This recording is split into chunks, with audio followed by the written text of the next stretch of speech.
যাকে মানে বুক দেই তার পিঠ দেই না। সম্প্রতি সোশ্যাল মিডিয়ায় ফাঁস হয়েছে নায়িকা ইয়ামিন হক ববি আর ব্যবসায়ী ও চলচ্চিত্র প্রযোজক মির্জা আবুল বাশারের কথোপকথনের একটি অডিও ক্লিপ। অডিওটি ভাইরাল হতেই নেট দুনিয়ায় তোলপাড়।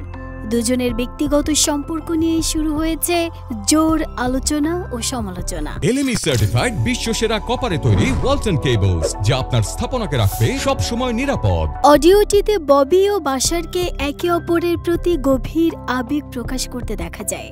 কথোপকথনের ভঙ্গি দেখে অনেকেই বলছেন এই সম্পর্ক নতুন নয়, বরং অনেক দিনের।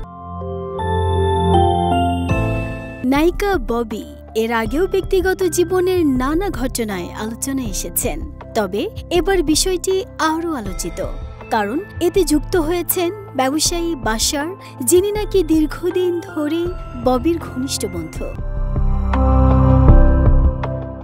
অনেকেই বলেন এমন অডিও ভাইরাল হওয়া শুধু গোপনীয়তা ভঙ্গই নয়, বরং তারকাদের ব্যক্তিগত জীবনকে টার্গেট করার নতুন ট্রেন্ড।